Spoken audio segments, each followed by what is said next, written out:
Hola amigos y hermanos, yo soy Bessie Perry y hoy estamos con la tercera entrega de Rompiendo Candados, saliendo de las mentiras teológicas y saliendo de la matrix religiosa. Bueno, y hoy vamos a tocar el tema de las leyes de Jehová y vamos a ver que hay algunas leyes que caían en lo ridículo. Muy interesante.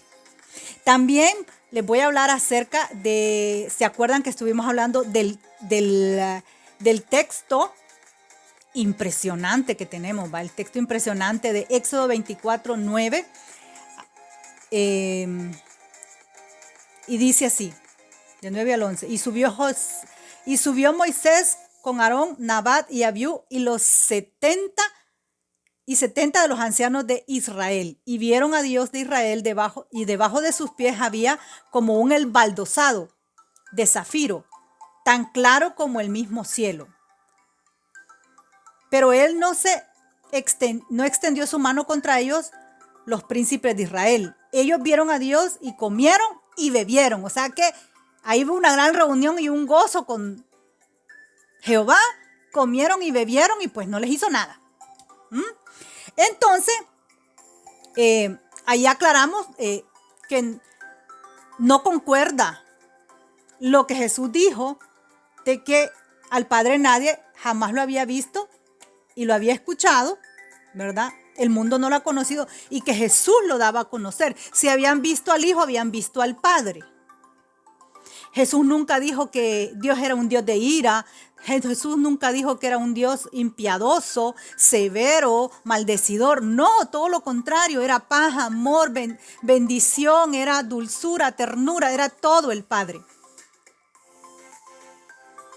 No se concuerda, fuimos a ver al Antiguo Testamento y no concuerda con lo que dice Yahvé que es. Él es iracundo, celoso, abusador, de todo, mercenario, asesino de masas y bueno, entre ellos habían unas leyes que rayaban en lo ridículo, ¿verdad? Pero esa cuestión de la baldosa, ¿se acuerdan? Donde lo habían visto parado.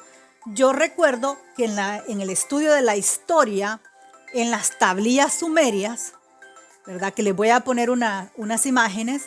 En las tablillas sumerias encontramos estos personajes donde el Dios se diferenciaba por tener esas tablillas en los pies, esas tablillas, ¿verdad? Bajo los pies, ese embaldosado sobre los pies. Entonces ahí vamos a ver que en varias ocasiones representan al Dios, que es la deidad más grande de ellos, como el más alto, ¿verdad? Pero está sentado y parado en eso, lo que es ese embaldosado, ¿verdad? Entonces también íbamos a ver que había un Altísimo por arriba de Jehová, que repartió a todo el pueblo de Israel, lo repartió al pueblo hebreo, y pues a Jehová le tocó la heredad de Jacob. Aunque Jehová le haya dicho a Moisés que era el padre, el Dios de Isaac y de Jacob, mintió, porque a él solo le tocó la heredad de Jacob. Era mentiroso también. Ay, es que no me lo invento yo, está escrito, léalo, ya. Si usted se metió a este video, tiene que ver los videos 1 y 2 para entenderle a lo que yo le estoy diciendo. Entonces, luego después estuvimos viendo que ese Altísimo en hebreo es el Elión, pero en sumerio es Anu. Y Anu era el padre de todos los Elohim, de Enki y de Enlil. Anu, de la palabra Anu, de ahí vienen ellos, que eran los Anunnaki. Anunnaki porque Anu era el nombre de Anu, ¿verdad? De donde venían ellos. Pero le decían de los que vienen del cielo, se traducía, de los que vienen del cielo, de su planeta Nibiru, ¿verdad? De los que vienen del cielo, porque en el momento ellos no sabían, pero solo decían los que vienen del cielo. O sea, venían en naves espaciales. no eran de este planeta, vinieron a este planeta. Entonces, Anu y su descendencia y todos los que se trajo aquí eran Anunnakis. Anuna, de los que eran de parte de los que Anu había traído, pero Ki, porque así se le llama la energía del planeta, energía Ki. Ahora vamos a otro tipo de energía más superior y se va a llamar energía Ka. Entonces, Anunnaki, de los que vinieron del cielo, pero se quedaron en la tierra. Anunnakis. Esos eran los... Pues Jehová pertenecía a uno de ellos, ¿verdad? A uno de los Anunnakis, a uno de los Elohim, que hasta la vez, esto dicen que no se puede traducir exactamente qué significa Elohim. Bueno, quería para introducirme ya a las leyes. Entonces, vamos a echarle un vistazo. ¿Qué pasaba con el trato de la mujer en las leyes de Jehová, ¿verdad? En las leyes de Jehová. Y nos vamos a ir a Levítico 12. En Levítico 12 tenemos todo aquí acerca de la purificación de la mujer después del parto. Dice, y habló Jehová a Moisés. Ok. Ahora ya entramos aquí en materia y quiero un poco de silencio. La purificación de la mujer del parto. Ok. Y habló Jehová a Moisés diciendo, habla a los hijos de Israel diciendo, la mujer cuando concibiere y pariere varón, o sea, había, ya desde ahí se discriminaba a las niñas, y pariere varón, será inmunda 7 días, conforme a los días que está separada por su menstruación será inmunda, por la menstruación, por el sangrado, inmunda.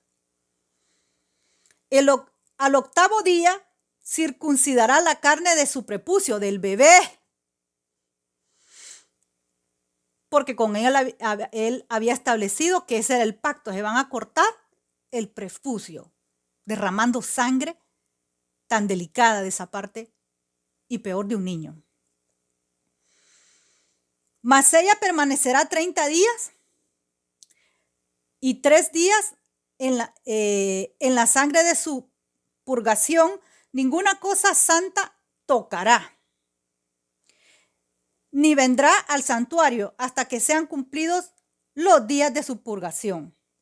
Cuando uno ha tenido un bebé, lo que más quiere es estar allí con su bebecito, que la familia no esté metida encima de uno, pero que alrededor esté de uno, no que lo saquen afuera y que le digan de paso que eso es impura por haber tenido un hijo, ¿va? La mujer sufre trauma posparto también y vienen unas depresiones terribles, unas descompensaciones energéticas y nos desprogramamos porque después de tener un ser que tiene un alma dentro y tiene otro espíritu, tiene otro carácter y haberlo sacado, volver a nosotras mismas y con la debilidad del cuerpo y todo eso, eso era terrible. Lo que le hacía Jehová a las mujeres. Y así, y si pariere hembra, será inmunda 2 semanas. Conforme a la separación, 66 días estará purificándose de su sangre. O sea que si era varón, era menos. Y si era mujer, aquí dice, eran 33 días por varón y 66 por mujer, el doble. Ya desde ahí, ven, vaya pues, vaya. Ok. Dice acá, y cuando los días de su purgación fueren cumplidos por hijo o hija, traerá un cordero de 1 año de holocausto y un palomino o tórtola para expiación de la puerta del tabernáculo del testimonio del sacerdote. ¿Para qué era la expiación? Era supuestamente por los pecados. Y aquí lo estaban haciendo porque había parido un hijo o hija. Era pecado entonces. Pregunto. Y él ofrecerá delante de Jehová y hará expiación por ella, y será limpia del flujo de su sangre. Y esta es la ley de la que pariere varón o hembra. Y si no alcanzase su mano lo suficiente para un cordero, tomará entonces tórtolas y 2 palominos, 2 tórtolas, 2 palominos. Uno para el holocausto y otro para la expiación. Y para el sacerdote hará expiación por ella y se limpiará. O sea, más sangre derramada, pedía más animales. Porque el parto era pecado. ¿O por qué? Porque alguien se podría poner impuro por un pecado, pero por parto. Pero es que rayan lo ridículo. Y la discriminación de hacerlo con los niños y las niñas y de paso cortarle el prepucio a todo. Bueno, vaya pues. Preguntas. No meta conmigo, métase con esos textos que están ahí. Luego después dice Levíticos 15. Vamos a ver qué nos dice Levíticos 15. Vamos a ver acá. Levíticos. Quiero que usted también esté con la Biblia porque como yo no lea el correcto, usted dice, ve, ahí no leyó el correcto. Bueno, vamos a ver. 15. 19. Vamos a Levíticos 15, 19. Al 33. Pero mejor lo voy a poner todo porque aquí me parecen varias versiones. Entonces me voy a ir a solo Levíticos 15 para que me den todos los textos porque tengo que leer todo ahí. Listo.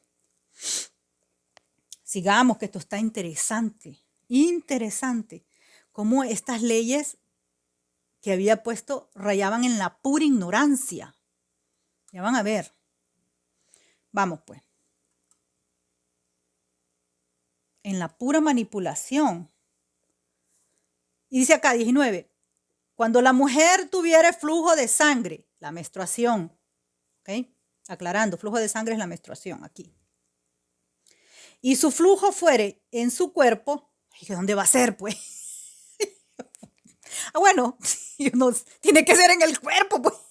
Fuera del cuerpo no hay flujo de sangre. De nuevo. Cuando la mujer tuviere flujo de sangre y su flujo fuere en su cuerpo. Es que rayen lo ridículo a veces. Léalo. Bueno, la versión que yo tengo aquí, le voy a enseñar cuál versión tengo. La Reina Valera de 1960. Bueno, sigamos. Ok. Y su flujo fuera en el cuerpo, 7 días estará apartada. Y cualquiera que la tocare será inmundo. Es hasta la noche. Todo aquello sobre lo que ella se acostare mientras estuviere separada será inmundo. También todo aquello sobre lo que se sentare será inmundo. Y cualquiera que le tocare su cama llevará sus vestidos y después de lavarse con agua será inmundo hasta la noche. También cualquiera que tocare cualquiera de cualquier mueble sobre lo que ella se hubiese sentado es inmundo. Ok.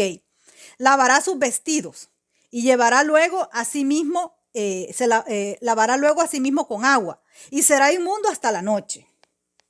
Aún lavándose, era inmundo hasta la noche. Y el que lo tocare será inmundo hasta la noche. Si alguno durmiere con ella y su menstruación fuere sobre él, será inmundo 7 días. Y toda cama sobre la que durmiere será inmunda. Papo. Ajá. Y la mujer, que me da risa. Ya les voy a ir porque me da risa. Y la mujer, cuando siguiere el flujo de la sangre muchos días fuera del tiempo de su costumbre, y cuando tuviere flujo de sangre de lo más acostumbrado, todo el tiempo de su flujo será inmunda. O sea, si la persona tenía un derrame de sangre por dentro, un flujo de sangre, que no fuera la menstruación, también era inmunda. Dice, como todos los días de su costumbre, toda la cama en que durmiere todo el tiempo de su flujo será como la cama de su costumbre, y de todo mueble sobre el que éste se sentare será inmundo, como la impureza de su costumbre. Cualquiera que le tocare esas cosas será inmundo, y lavará sus vestidos, y asimismo se lavará con agua, y será inmundo hasta la noche. O sea, aparte que se lavaba, era inmundo también hasta la noche. No constaba con irse a lavar las manos. Y cuando fuere libre de su flujo, contará 7 días. Y después, ahí viene lo bueno, ¿va? Y dice acá, ay, mire lo que dice acá. En el 28 estoy ya. Y cuando fuera libre de su flujo, contará 7 días y después será limpia. Y el 8º día tomará consigo 2 tórtolas y 2 palominos. Y los traerá al sacerdote y a la puerta del tabernáculo de reunión. Y el sacerdote hará uno con ofrenda por el pecado y el otro por holocausto. Y la purificará el sacerdote delante del flujo delante de Jehová, del flujo de su impureza. Así apartaréis de sus impurezas a los hijos de Israel, a fin de que no mueran por sus impurezas, por haber contaminado mi tabernáculo que está entre ellos. Pero miren, aquí es donde les digo yo que se santificará por su pecado, dice. Por su pecado, ya le voy a decir acá. En el versículo, aunque esta versión que encontré aquí, vamos a ver.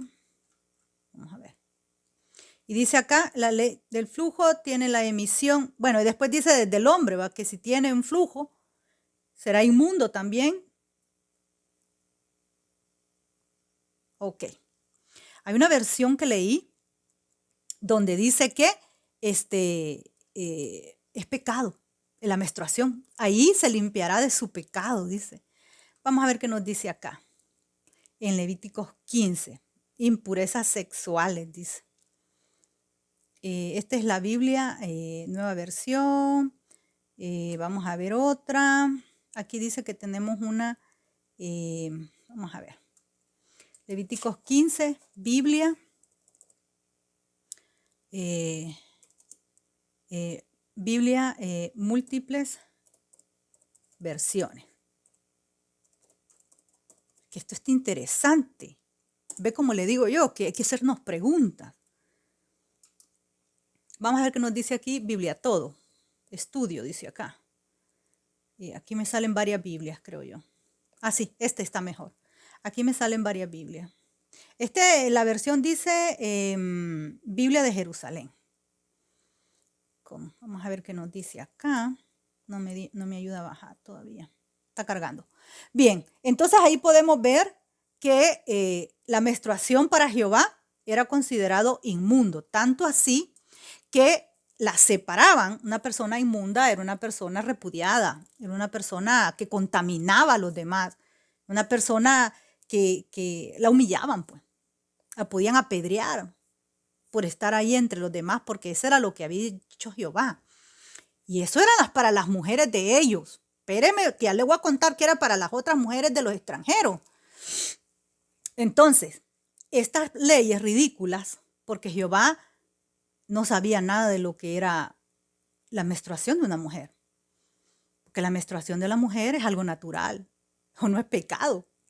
Porque voy a pedir perdón porque me vino la menstruación. Cualquier médico que pudo haber hablado con Jehová, no es, ¿verdad? Entonces, discúlpeme, pero es que la mujer es natural de ello, ¿verdad? La mujer se purifica, nos purificamos de toxinas. Y vamos a ver, aquí donde dice, que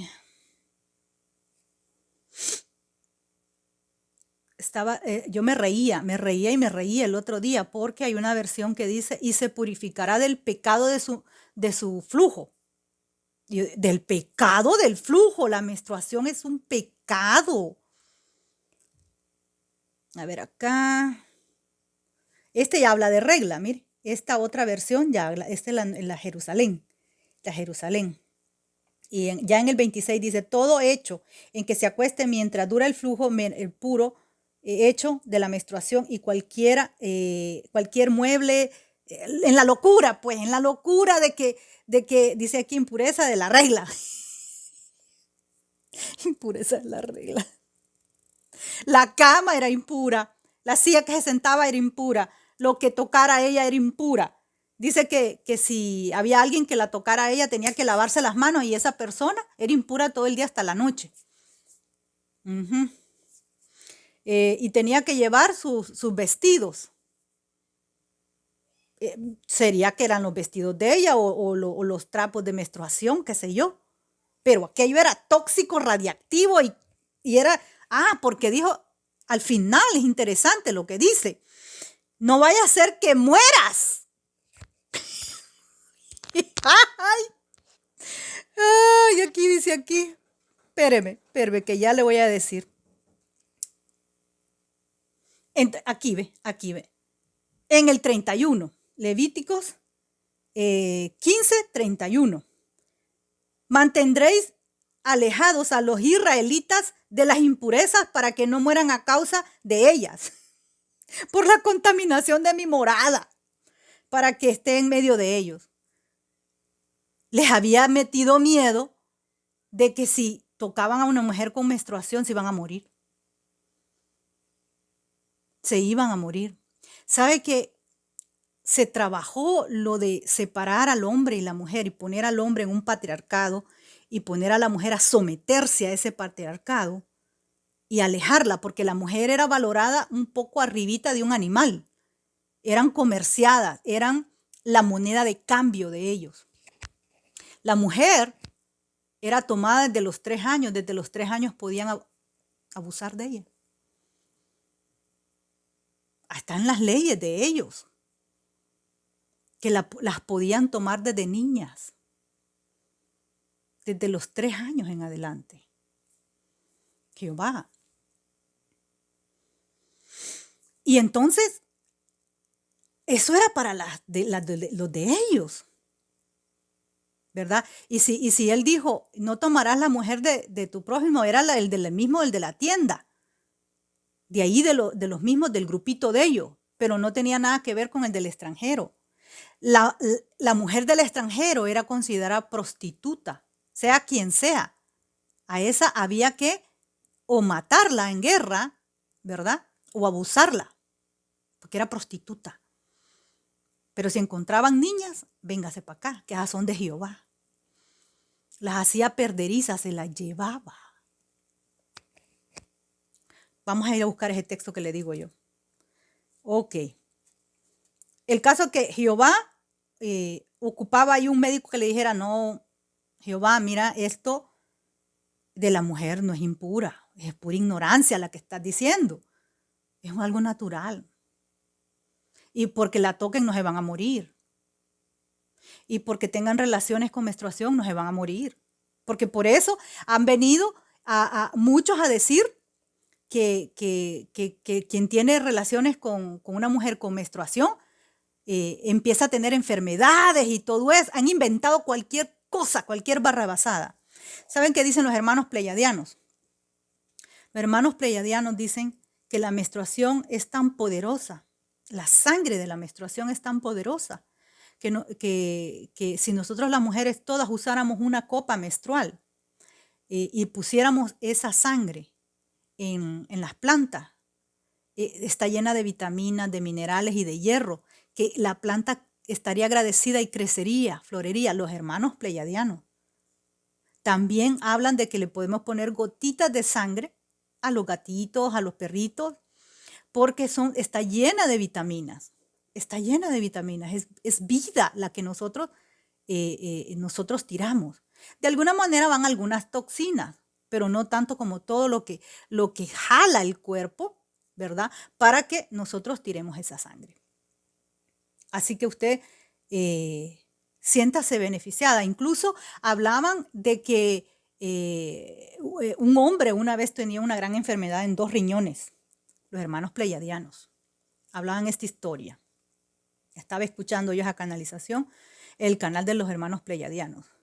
Que este hombre que tenía enfermedad en los dos, fue a consultar a alguien y pues no había cura para él, se iba a morir. Pues vino viendo que alguien le dijo un consejo, alguien que entendido en esto y le dijo, ¿sabes qué? Le dice, esa enfermedad que tú tienes ahí, le dice, solo se quita teniendo relaciones con tu esposa con menstruación. No, sí, pero en esta posición, ponla en esta posición y te vas a sanar. El hombre lo hizo y así fue, se sanó. Es poderosa nuestra sangre y ellos lo sabían. Sabían que cuando un hombre y una mujer se unían en amor, no en sexo, en amor, la energía del amor podría desprogramar a todos los que ya habían controlado ellos.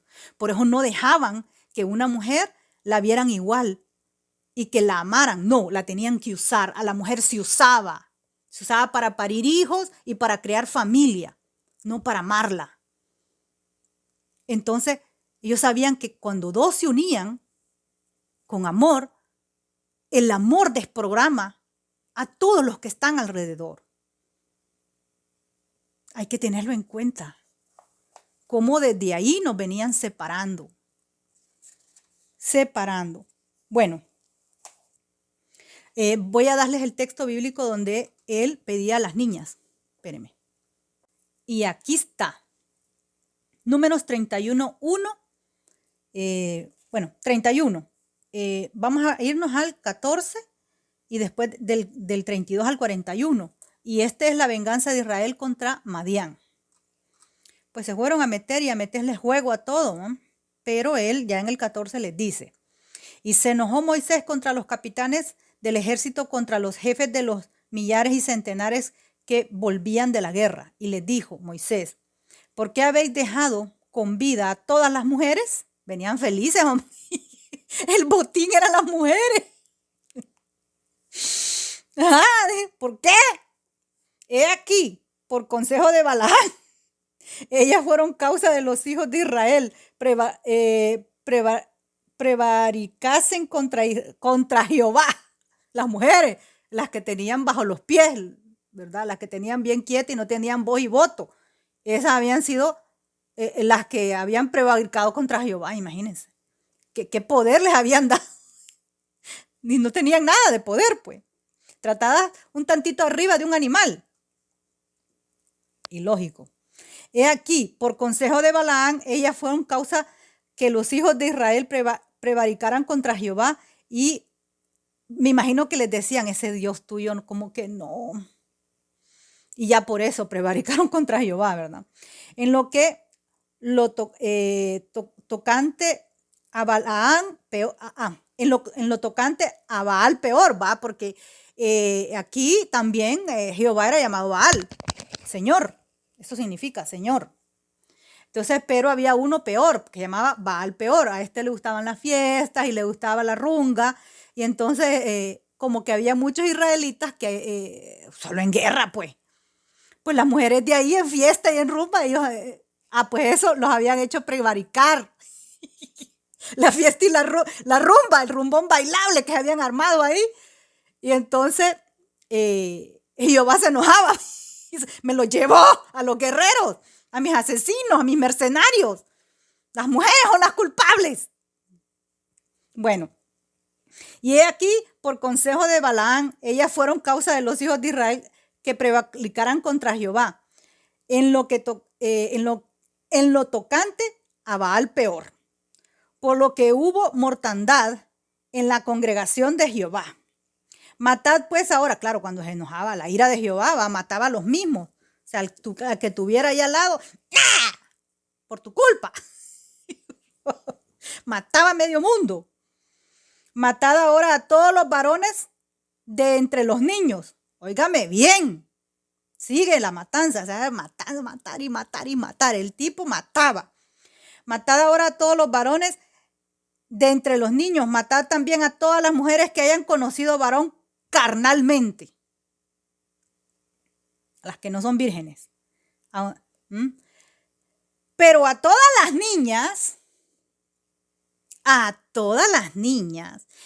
entre las mujeres que no hayan conocido varón, dejadlas con vida. Y vosotros, cualquiera de ellas que haya dado muerte a esta persona, bla, bla, bla, bla, bla. Ok, de ahí vamos a ir al 32. Para que miren, para que miren. Ese Baal peor era un dios relajado, pues. Pero no le gustaba a Jehová que le fueran para ahí a meter su pueblo a que tuvieran fiestas. No, pura guerra y matanza, saqueo. Bueno, vamos al 32:41. 32:41. Ok. Mire, yo solo estoy, no estoy interpretando, solo estoy leyendo, pero mi lectura es algo dramática, algo emocional, porque si usted la lee así, y mire, no. Yo cuando leo, oh my goodness, ¿qué dice aquí? Bueno, algo dramático, ¿no? Dramático, pero es que es así, pues. Mire lo que dice ahí, ya en el 32. Y fue el botín, el resto del botín que tomaron los hombres de guerra, 665,000 ovejas. Mire, al pobre Baal, peor le fue, le quemaron todo es que era mercenario Jehová, tomaba todo. ¿Ya? 62,000 bueyes. ¡Wow! 62,000 bueyes, ¿sabe qué es eso? Más los 65,000 ovejas. 60,000 asnos. 61,000 asnos. Y dice aquí, en cuanto a personas de mujeres que no habían conocido varón, eran por todas 32,000. Vuelvo a leer. En cuanto a mujeres que no habían conocido varón, eran por todas 32,000 niñas. Y la mitad, la parte de los que habían salido a guerra, mire, la mitad, la parte de los que habían salido a la guerra fue el número de 337,500 ovejas.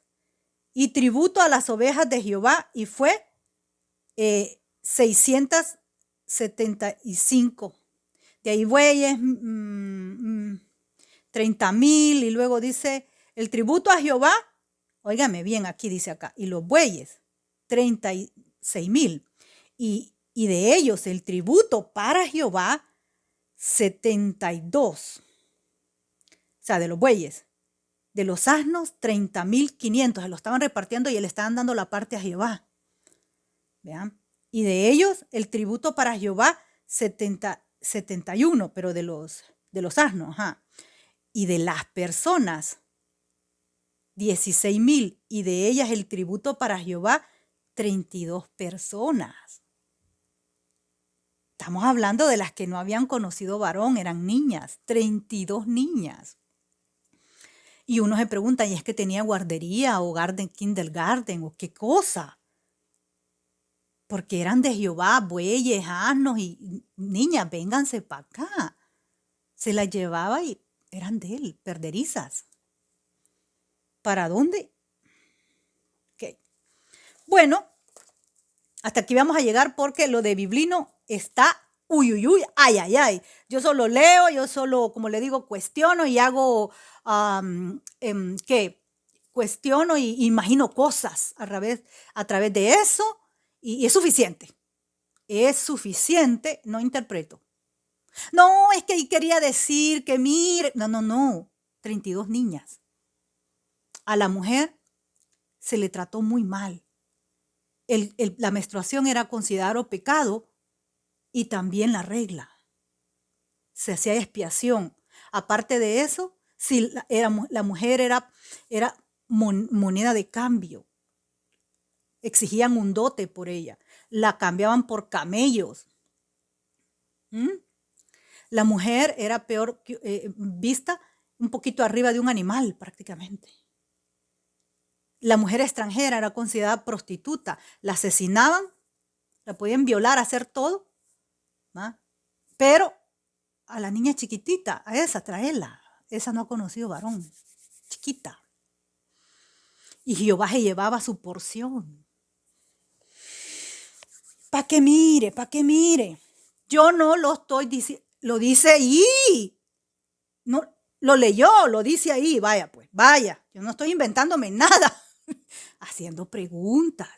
Y sobre las preguntas, conjeturas.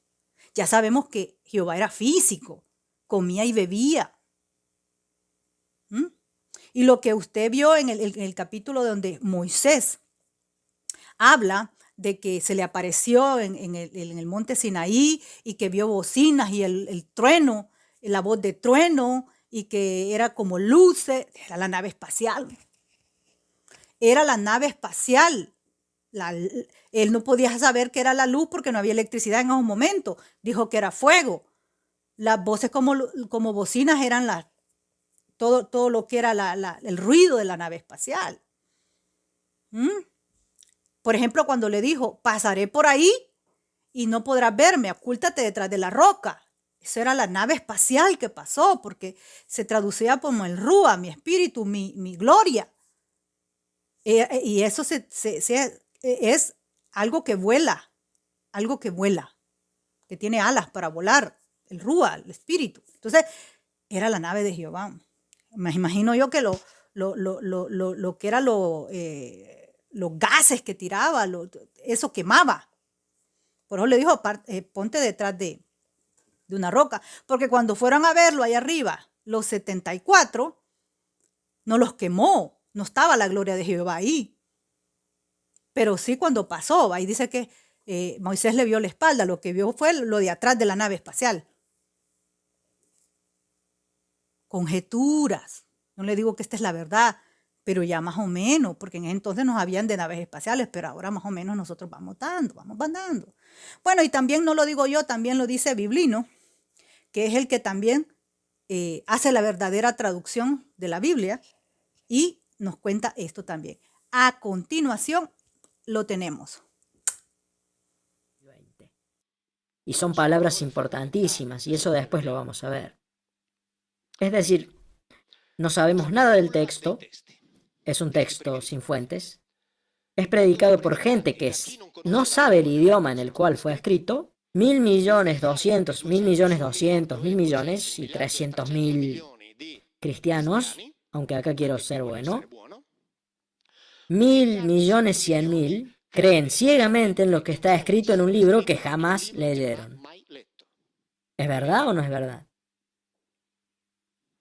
Ahora bien, si en vez de hablar del cristianismo, que es una potencia mundial, o sea, es la potencia mundial, estuviéramos hablando de una secta de 200 personas, en la que hay un gurú que predica sobre la base de un texto del cual no se sabe nada, que tiene debajo de él una decena de colaboradores que no conocen el idioma en el que está escrito ese texto, pero que predican ese texto, y después hay 160, 130 discípulos que creen ciegamente en lo que ellos les dicen sin haber leído ese texto. ¿Qué vamos a pensar nosotros? ¿Que habría que meterlos presos o no? Porque eso es lo que es el cristianismo. Solo se necesita tener el coraje para decirlo. Y acá no tienen nada que ver las traducciones las vemos después, pero no tienen nada que ver las traducciones. Esta es la situación. ¿Es verdad o no es verdad que esta es la situación? ¿Cuántos de ustedes leyeron el Antiguo Testamento, a pesar de haber crecido en un entorno cristiano? Todo. 1, 2. ¿Todo? Bueno. ¿Vieron cuántos levantaron la mano, no? Y normalmente se cree en ese libro que es predicado por personas que no saben el idioma y está siendo predicado por partes cuidadosamente seleccionadas por personas que no saben el idioma en el que fue escrito. Y este es el hecho concreto. De acá en adelante después se pueden hacer todos los razonamientos posibles e imaginables que deseen. Pero este es el punto de partida. Ahora bien, esta es la razón por la que digo que el Papa tiene mucha suerte. Porque el Papa dice, entre otras cosas, leo,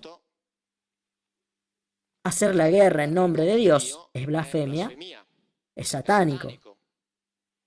Josué capítulo 10, versículo 28. Aquel mismo día Josué se apoderó de Maqueda y pasó el filo de la espada a la ciudad y a su rey como había ordenado Yahvé. Luego Josué con todo Israel pasó de Maqueda a Libná y la atacó. Pasó por el filo de la espada a todos los que vivían ahí y no dejó a nadie con vida. Después Yahvé puso también a Laquis en manos de Israel y ahí pasó a filo de espada a todos los habitantes. Y así Josué conquistó toda la región, la montaña, no dejó a nadie con vida, sino que consagró el exterminio a todos los seres vivientes, como había ordenado Dios. Ahora bien, si hacer una guerra en nombre de Dios es satánico, este libro es satánico. Dejémonos de joder. Porque los mismos que dicen que ir a la guerra en nombre de Dios es satánico, dicen que este de acá es el Dios Padre. Así que si este es el Dios Padre, este es un libro satánico. Y no estamos hablando de filología, de exégesis, estamos haciendo un razonamiento que puede hacer cualquiera, todos, sin ninguna complicación. Porque todos tenemos la misma inteligencia. Y cuando la lean, cosas por el estilo, las van a encontrar continuamente, porque la Biblia habla de esto.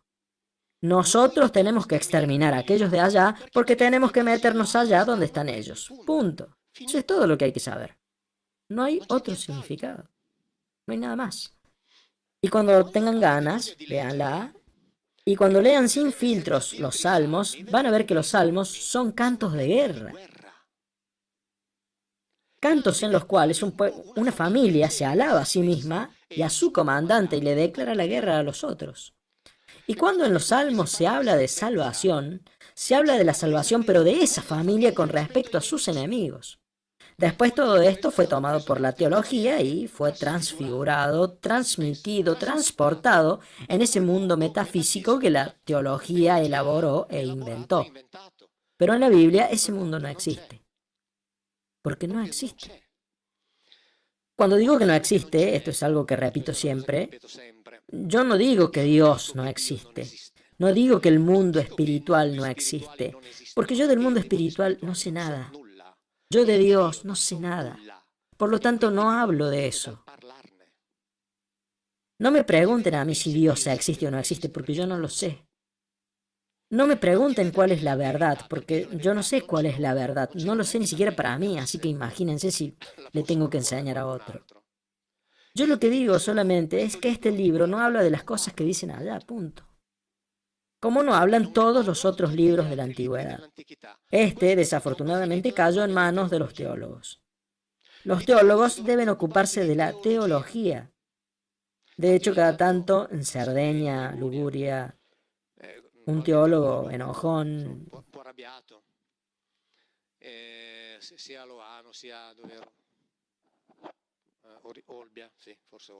¿en qué estaba? Dijo, este tipo habla boludeces. Porque yo estudié teología, bueno, por eso. Él estudió teología. Yo en lugar de eso estudié la Biblia. Que con la teología no tiene nada que ver. Y eso es todo. Hay una diferencia sustancial entre las dos cosas, importantísima. Porque incluso si leen los estudios judíos publicados, incluso en griego, verán que dice que en el idioma hebreo no existe ni siquiera la palabra para hablar de Dios. No existe. En el idioma hebreo no existe una palabra para decir crear. Y para crear de la nada, mejor ni hablemos. Es decir, los conceptos fundamentales, eso después lo vemos, no existen. Tanto es así que para poder hacer que la Biblia diga lo que no dice, fue necesario incluir la categoría exegética interpretativa de la alegoría y de la metáfora. Y acá verdaderamente nos pasamos. Porque es un libro del cual no sabemos quién lo escribió, no sabemos cuándo lo escribieron, no sabemos cómo fue escrito, no sabemos cómo se leía. Solamente sabemos que lo que hoy leemos no es lo que se escribió originalmente. Pero pretendemos saber que aquellos que lo escribieron, que no sabemos quiénes fueron, cuando escribían una cosa querían decir otra. Y da la casualidad de que esa otra cosa es lo que le interesa a los teólogos. Lo leo constantemente porque se podrán imaginar todas las cosas que me escriben. Si entre ustedes hay alguien que me siga por internet sabrá de lo que hablo. Y así que hay algunos teólogos que me dicen, pero la Biblia hay que tomarla 50% literalmente y 50% alegóricamente. Es decir, que la tenemos que agarrar y empezar esto sí, esto no, esto sí, esto no, esto sí, esto no. ¿Quién hace esto? Nadie debería hacer esto, porque quien lo haga, lo hará según su propio punto de vista. Y ahora bien, yo hace años que la leo haciendo de cuenta de qué, y lo digo, hagamos de cuenta que cuando los autores bíblicos, que no sabemos quiénes fueron, escribieron algo, querían decir eso mismo, porque hay algo concreto. Eso lo dijeron, porque está ahí escrito, eso lo dijeron. El resto, es decir, lo que quisieron decir está dentro de la cabeza de cada uno. En el sentido de que cada uno de nosotros es libre de pensar, no, cuando escribieron eso quisieron decir esto otro, perfecto, pero eso es algo que pensás vos. La realidad es que escribieron eso que está ahí. De ahí en adelante son interpretaciones personales. Obviamente es lícito si piensan que es Dios el que lo dice, porque cada uno es libre de tener su fe, así que es libre y por lo tanto tiene que seguir lo que para él o ella es la voluntad de Dios. Pero atención, no podemos decir, no, eso que está escrito no vale porque quiso decir otra cosa, no. Lo que está escrito por el momento es lo que está escrito. Lo que quiere decir ya depende de cada uno. Lo que está escrito no, y lo que está escrito está ahí. Y cuando acá dice, les cortaron el cuello a todos con la espada, quiere decir que los degollaron a todos. Y cuando lo lean descubrirán también que cuando tenían que destruir alguna de estas familias, el rey Saúl, que es el que destruye, digámoslo así, el pueblo de los amalecitas, era hijo, descendiente del hermano gemelo de Jacob. Es decir, que él no era un enemigo, ¿no? Era el hermano gemelo de Jacob. Bueno, él es un hombre bueno y justo porque los exterminó a todos. ¿Y saben por qué fue castigado? Porque dejó con vida al rey. ¿Y saben por qué no mató al rey? Porque era un hombre bello. Y entonces Dios lo castiga. Porque se atrevió a dejar con vida a uno. Esta es la moral de la Biblia, ¿eh? O sea que si Dios te ordena que mates a todos, empezando por las mujeres y los niños, vos sos un hombre bueno y justo si los matás a todos. Si te atreves a dejar uno solo con vida, dejas de ser rey, porque Dios te castiga por haberle perdonado la vida a uno. Lean la Biblia. No den por seguras las cosas que yo digo, léanla. Cuando el Papa dice, y esto no lo dice solamente el Papa, sino que lo repiten todos los demás, porque el amor de Dios y la misericordia de Dios son eternas, Salmos 103, 17. Esto es algo que se repite, está en los Salmos, en los Salmos. Salmo 136. Esta frase de acá, porque es eterno su amor, se repite un montón de veces en el Salmo 136. Pero resulta que en las Pascuas, el Papa, enfrente de su pueblo, dice que la misericordia de Dios es eterna. Por si no saben, él escribió un libro que se llama El nombre de Dios es misericordia. Entre otras cosas, cuando lean la Biblia, cuando encuentren la misericordia de Dios, por favor, muéstrenmela. Pero tiene que ser cierto, tiene que decirlo. Porque es eterno su amor. 1, 2, 3, 4, 5, 6, 7, 8. Acá en esta parte está escrito casi 20 veces. Bueno, genial, es eterno su amor. Al que hirió a los primogénitos de Egipto, porque es eterno su amor.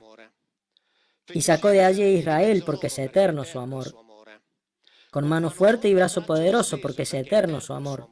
Y hundió en el mar rojo al faraón con sus tropas, porque es eterno su amor. Al que derrotó a reyes poderosos, porque es eterno su amor. Y dio muerte a reyes temibles, porque es eterno su amor. Al que dio sus territorios en herencia, porque es eterno su amor. En herencia a Israel su servidor, porque es eterno su amor. El amor de Dios es eterno porque asesina a los enemigos de Israel y les entrega sus tierras a Israel. Esto es lo que está escrito. Esta es la Biblia de la familia cristiana, no es mi traducción. Entonces, cuando dicen porque su amor es eterno y citan el Salmo 136, hay que levantar la mano y decirle, no, disculpe, acá dice otra cosa. ¿Me explica esto? Y todos aquellos de nosotros que, incluso también los que no han leído la Biblia, conocen la historia de la huida de Egipto y el cruce del Mar Rojo. Y ya que hablamos de traducciones, que son traiciones, la huida atravesando el Mar Rojo es presentada como un gran y colosal milagro de Dios. Pero lamentablemente en la Biblia está escrito que atravesaron el Yam Suf, que significa el mar de cañas, era un cañaveral, no era el Mar Rojo.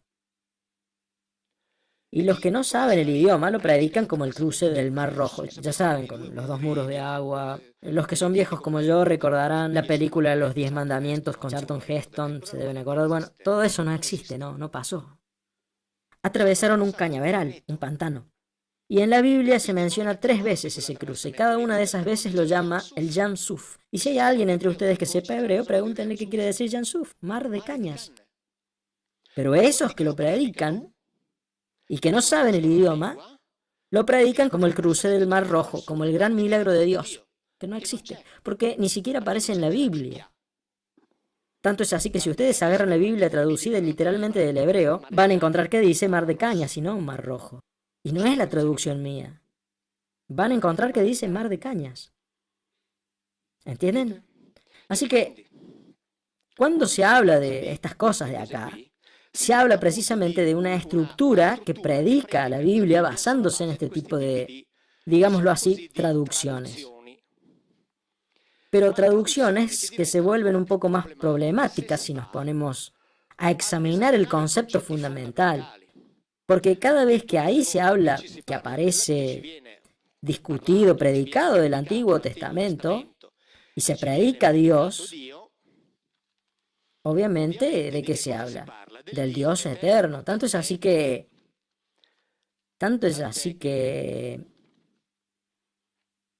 ya que estamos, el nombre Yahvé, que es un nombre que sería mejor no traducirlo porque no hay ninguna certeza sobre el significado de ese nombre, así que lo más correcto sería dejarlo así como está. Pero con frecuencia en la Biblia lo van a encontrar traducido como eterno. Así que tienen que saber que cuando vean que en la Biblia que tienen en su casa lean el eterno, en hebreo dice Yahvé. ¿Ok? No dice el eterno, dice Yahvé. Todas las veces que encuentren, que son 91 veces, cada vez que encuentren la palabra eternidad, en la Biblia aparece la palabra en hebreo olam.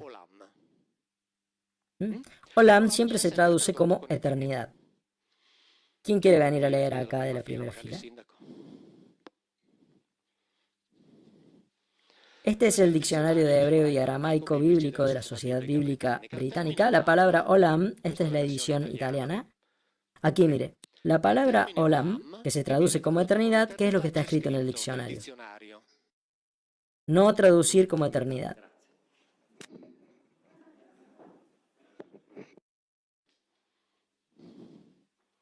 Está escrito en el diccionario.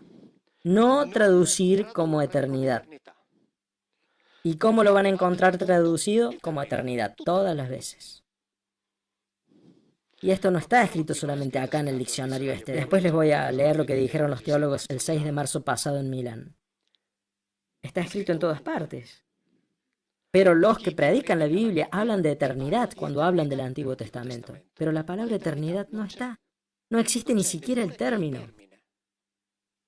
Y está escrito en el diccionario que no existe. ¿Por qué entonces lo traducen siempre como eternidad? Porque como la Biblia debe hablar de Dios, bueno, entonces, porque de acuerdo a la idea que los teólogos han elaborado sobre Dios, Dios es eterno. Así que por lo tanto la eternidad hay que meterla en algún lado. Lo que pasa es que no está la palabra eternidad. No está porque la Biblia no habla de Dios. Después de lo cual Dios existe. Y bueno, Dios existirá. Yo no tengo idea, no opino sobre eso. Eso tiene que ver con la fe. De esos temas yo no sé nada, no sé nada de eso. Yo solamente digo que la Biblia no habla de eso. No existe ni siquiera la palabra eternidad, pero ustedes lo van a encontrar siempre traducido como eternidad. Y los que lo predican como eternidad. Y yo no sé si los que lo predican así saben estas cosas o no. Y si no lo saben, bueno, pero si lo sabe, entonces está mintiendo. Porque si lo sabe, no debe hablar más de eternidad cuando lee eso en la Biblia. Sobre esto ya no hay dudas, porque esto está aclarado en el diccionario. Así también Si quieren leer una Biblia, lean la Biblia de Jerusalén, que es una Biblia que trae toda una serie de anotaciones de la filología dominicana, de la École d'études bibliques de Jerusalén, que es una de las escuelas filológicas más viejas, en el sentido de que fue fundada más o menos a mitad del 1800 después de Cristo. Y así que tienen en la Biblia de Jerusalén la traducción común y después tienen las notas, que son extremadamente interesantes. Ahora bien, como la teología dice que Dios existe, entonces está bien, ¿ok? Que si Dios existe es eterno, está bien, ¿ok? Que si Dios existe es omnipotente. Ahora bien, omnipotente en alguna parte de la Biblia debe aparecer. Y si ustedes buscan quién era el que tenía una Biblia, podemos buscar Génesis 17. Si agarran la Biblia y leen en Génesis 17, verán que cuando Abraham tiene 99 años, el Señor, que es una de las traducciones de Yahvé, lo llama y le dice, yo soy Dios el omnipotente. ¿Ok? En hebreo dice, yo soy el Shaddai. En las notas de la Biblia de Jerusalén dice, la traducción omnipotente es errónea. El significado es incierto, se ha propuesto Señor de la montaña, pero sería preferible decir Señor de la estepa. Ahora bien, este sujeto que se le presenta a Abraham, según la hipótesis más acreditada, le dice, yo soy el Señor de la estepa. Pero ¿qué es lo que van a encontrar en la Biblia? Yo soy Dios el omnipotente. Pero que no significa omnipotente, lo escriben ellos mismos. ¿Y por qué lo escriben así? Porque como es Dios, debe ser necesariamente omnipotente. Pero la Biblia no habla de Dios, así que no habla de ningún omnipotente. La Biblia no habla de Dios, así que no habla de eternidad. Pero si en el diccionario está escrito no traducir como eternidad, ¿no deberíamos dejar de traducirla como eternidad? Viendo que los que lo dicen son ustedes y no Mauro Biglino, que no importa para nada. Lo dicen ustedes, que no debe, lo escribieron en el diccionario. ¿Entienden? Yo si le tengo que cambiar una palabra al libro que escribí para Mondadori, le escribo al editor y le digo, mira, ahí hagamos esta corrección. En la próxima edición cámbiala y pon esta otra y se sigue imprimiendo con la nueva. Toma 10 segundos cambiar eternidad y cambiar omnipotente en la Biblia. Lo saben, lo escriben en las notas, pero acá lo siguen escribiendo omnipotente. ¿Por qué? Y porque a mí me parece que si hacen eso, después va a venir un fiel, va a leer la Biblia y va a encontrar yo soy el Señor de la estepa y va a decir, no, un momentito. Acá hay algo raro. Pero, si uno lee toda la Biblia, se da cuenta de que el Señor de la estepa encaja perfecto, porque es coherente con todo el resto. En cambio, omnipotente no es coherente con nada, porque Yahvé de acá va a ser omnipotente. No fue capaz de cumplir ni siquiera una sola promesa de todas las que les hizo. ¿Qué va a ser omnipotente?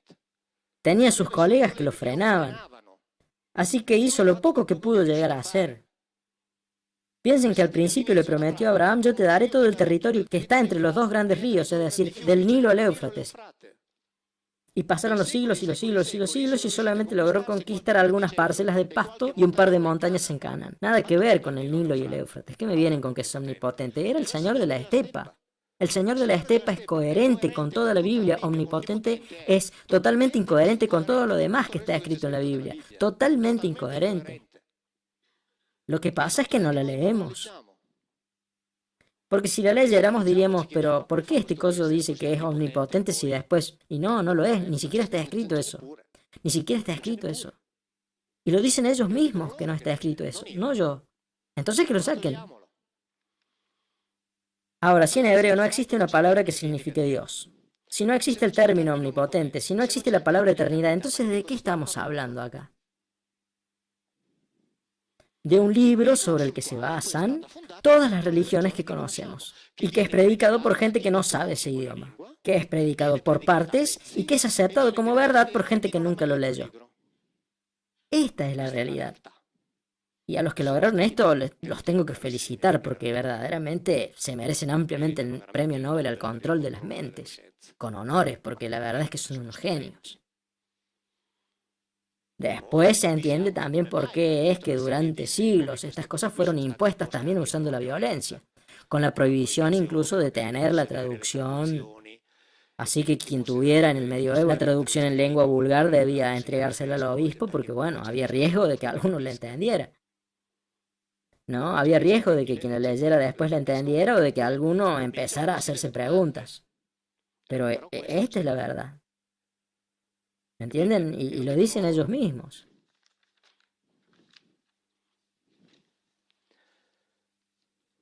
¿Cuándo? A ver, hagamos así. El 6 de marzo en Milán, a propósito de eso, a fin de mes, estará lista y será puesta gratuitamente en internet la transcripción de todo el encuentro. La transcripción está completa, están haciendo algo bonito, le están poniendo una tapa linda, una portada, y después se pondrá a disposición gratuitamente en internet. Hablo de este encuentro que se realizó el 6 de marzo en Milán entre varios teólogos. Éramos 5. Había un un sacerdote docente de teología en la Facultad de Teología de Italia del Norte, el rabino principal de la comunidad judía de Torino. Los rabinos, ya sabrán, son aquellos que son los más acreditados para estudiar y explicar la Biblia, es decir, los más acreditados oficialmente. Había un arzobispo ortodoxo y estaba uno de los biblistas italianos más importantes, que es un valdense. Valdense que, entre otras cosas, leímos hace un rato esto, ¿no? Sobre Olam. Es uno, el doctor Garrone, es uno de los firmantes, es decir, uno de los que escribieron el diccionario de hebreo y arameo bíblico, es decir, el diccionario de hebreo y arameo bíblico de la Sociedad Bíblica Británica. Uno de los autores es el señor que estaba sentado a mi izquierda. Y así que encaramos algunos temas fundamentales. Al principio teníamos 4 preguntas iguales para todos, con 5 minutos para responder. Después vinieron las preguntas del público. La primera pregunta era la certeza, no les digo obviamente mi respuesta. La primera pregunta era sobre la certeza que teníamos sobre la existencia de Dios. El rabino principal dijo, no es posible, al menos en ciertos aspectos, hablar de una evidencia respecto a nuestro conocimiento de Dios. Por lo tanto, el creer en Dios sería un axioma.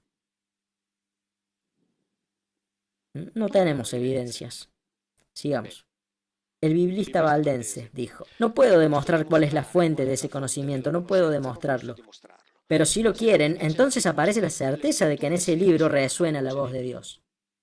Si ustedes quieren, entonces aparece la certeza de que ese libro es la voz de Dios. Y mis primos fundamentalistas, es decir, los católicos, que piensan estar sirviendo a Dios, al divinizar las escrituras, están practicando la idolatría del papel. Está claro, ¿eh? Entendieron bien, ¿no? Lo pueden leer después, el que quiera, va a estar a disposición de todos. El teólogo católico, docente de teología, dijo, puedo decir de una forma tajante que es necesario no tener la certeza de Dios, porque si nosotros tenemos certeza de Dios, entonces eso no es Dios. El debate podría haber terminado acá. De acá en adelante, para mí ya estaba todo dicho. En el sentido de que cuando pusimos, yo no me ocupé de eso porque lo hizo otro, pero uno de los editores que organizó este debate le llevó 1 año y medio para lograr que estas personas asistieran a este debate. 1 año y medio. Porque nosotros queríamos que fueran profesionales calificados, no del montón. No esos que me atacan en internet, que se inventan interpretaciones, exégetas, y que son tan conocedores de la Biblia y que me tiran con todos. No, queríamos gente con credenciales. Y bueno, logramos reunir profesionales destacados. Y las respuestas fueron estas. Ahora no tenemos, dice la periodista, ahora no tenemos certeza de Dios.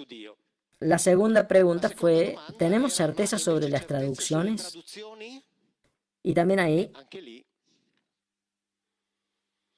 porque ya saben, lo dije al principio, que para hacerle decir a la Biblia cosas que no dice, se introdujo la categoría de alegoría y de metáfora. Y yo digo, buenísimo. Ahora bien, si la alegoría y la metáfora son las categorías que van a ser utilizadas, agarremos el primer versículo del Génesis, donde dice al principio Dios creó el cielo y la tierra. No quiere decir esto, pero digamos que en principio Dios creó el cielo y la tierra, y esa es claramente una alegoría, ¿o no? Es decir, como ese pueblo no sabía, como tampoco sabemos nosotros ahora, cómo se originó el universo, se inventaron la alegoría de uno que lo creó. Ah, no, no, no, eso es verdadero, eso se lee literalmente. No, momentito, momentito. ¿Quién es el que establece? ¿Quién es el que dice qué versículo se lee literalmente y cuál alegóricamente? Díganme cuál es la ley y la regla, porque si yo soy un fiel y quiero leer la Biblia desde el momento en el que la Biblia sería el libro que Dios dictó para llegar a mí, entonces díganme cuál es la regla, y lo concreto es que esa regla no existe. Así que son ellos los que de tanto en tanto establecen, cuando les queda cómodo a ellos, lo que se debe leer literalmente y lo que se debe leer como alegórico. Así que hablamos de esto. El rabino principal, el doctor Ariel Di Porto, dijo: el primer versículo del Génesis es muy problemático porque si leen las interpretaciones que han sido dadas, encontrarán todo lo contrario de todo. Las indicaciones que dicen que debe ser leído en modo alegórico derivan, por lo tanto, de las tradiciones rabínicas. De nuevo, aparece alguien que se dice a sí mismo: esto de acá hay que leerlo literalmente y esto hay que leerlo en modo alegórico. El biblista valdense dijo: ahora sin duda, en el minuto 48:39 del debate, ahora definitivamente ya no tengo dudas. La Biblia no debe ser leída alegóricamente si tomamos alegoría en el sentido técnico, es decir, como ha sido usada a lo largo de la tradición de la Iglesia. No se lee alegóricamente. Estamos de acuerdo, hace 6 años que digo, hagamos de cuenta que es verdad lo que está escrito y veamos qué sale de todo eso. Así que la alegoría está liquidada, la Biblia debe ser leída como está escrita. Fantástico, se lo firmo. La Biblia se lee como está escrita. ¿Me entienden? Ahora bien, si todas estas cosas las decimos públicamente, ¿entienden que no hay necesidad de hacer estas conferencias y tendríamos que estar andando en bicicleta? Como dije al principio. Y así que tenemos este problema del que hablamos, donde concluimos en que la Biblia no debe ser leída alegóricamente. Y por cierto, estas cosas de acá no están solamente escritas acá. Si ustedes agarran el libro de Sergio Quincio, el teólogo, que cita incluso Gershom Scholem, que es uno de los más importantes, ¿cómo decirlo?, teólogo, pensador, cabalista judío, dice que quien lea el Génesis, también la Torá, es decir, los primeros 5 libros del Antiguo Testamento, pensando encontrar dentro el concepto espiritual, es víctima de una colosal ilusión. Y eso es verdad. No tiene nada de espiritual. Ahí. Después que el mundo espiritual existe, buenísimo. El mundo espiritual existe, yo no tengo nada que decir sobre eso. Pero la Biblia no habla de eso. La Biblia no se ocupa de eso. Punto.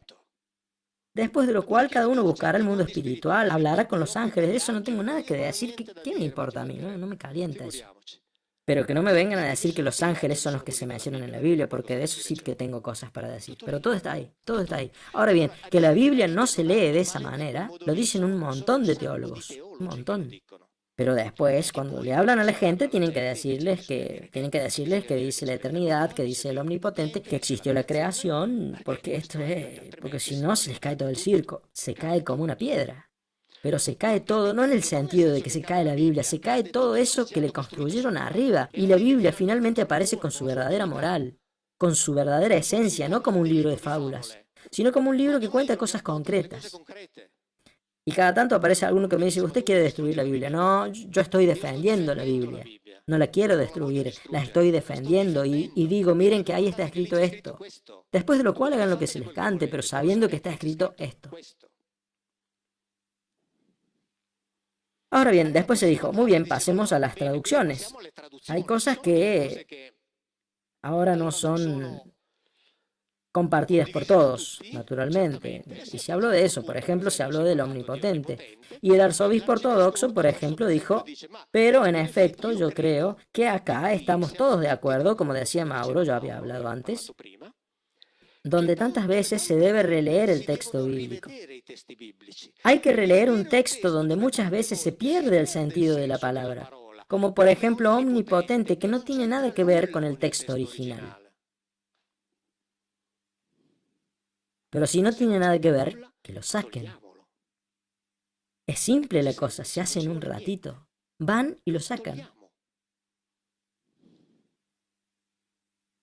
Cuando se habló de la eternidad, lo que leímos al principio, el biblista dijo: es cierto, cada tanto advierto que hay un poco demasiado de precomprensión cristiana en la elección de las palabras, de ciertas bases, etc. Un poco demasiado de precomprensión cristiana. Pero se entiende que el autor es un piadoso cristiano. Y así que derribamos una puerta abierta cuando decimos que debemos corregir muchos errores o imprecisiones en nuestras traducciones. Derribamos una puerta abierta. Pero si la puerta está abierta, este error de acá lo tenemos que cambiar ahora sabiendo que es un error.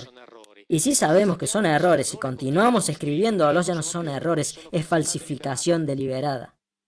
Porque él, cuando dice no traducir como eternidad, él en un cierto punto, el biblista valdense, él había dicho antes, me sorprende que Biglino se sorprenda de esto. ¿Por qué? Porque en lo que me respecta, repite, se rompe una puerta abierta. Todos los diccionarios, todos los grandes diccionarios dicen eso, incluidos los diccionarios teológicos. Pero entonces, si todos los grandes diccionarios, incluidos los de teología, dicen eso, ¿queremos sacar eternidad de la Biblia o no? ¿Sacamos para toda la eternidad la palabra eternidad de la Biblia? Porque no está. Y si no está, entonces saquémosla. El problema es que no se trata de eliminar un concepto, no, se trata de eliminar una cosa que fue agregada artificialmente. Y en el momento que sabemos que fue puesta artificialmente, hagamos algo porque ya sabemos que es una falsificación si se continúa publicando, ¿no? Porque si yo tuviera el mismo problema, un problema similar en alguna de mis traducciones y me lo hacen notar, a mí además me hubieran linchado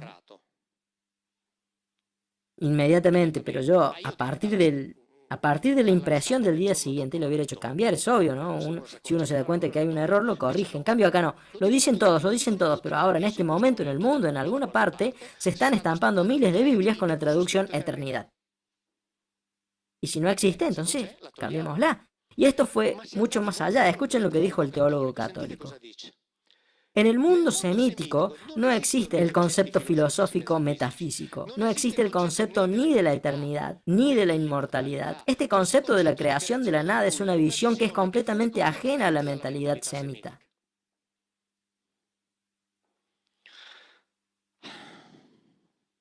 El concepto de la creación desde la nada es una visión completamente ajena a la mentalidad semita. No está.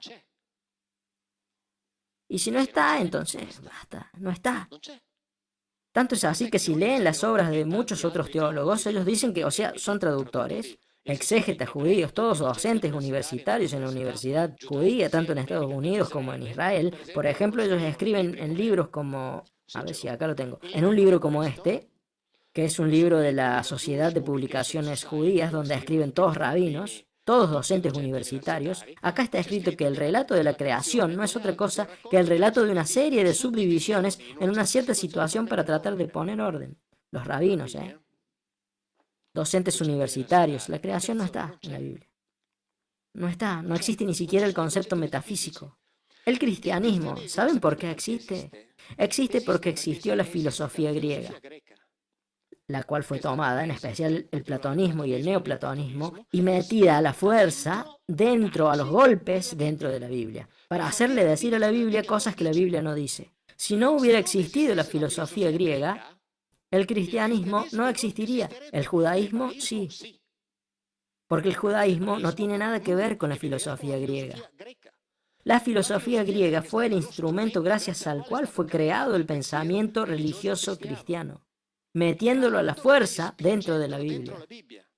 Si cambiamos eso, la Biblia se convierte en lo que es, un libro en el cual una familia contó la historia de su relación con un individuo, punto.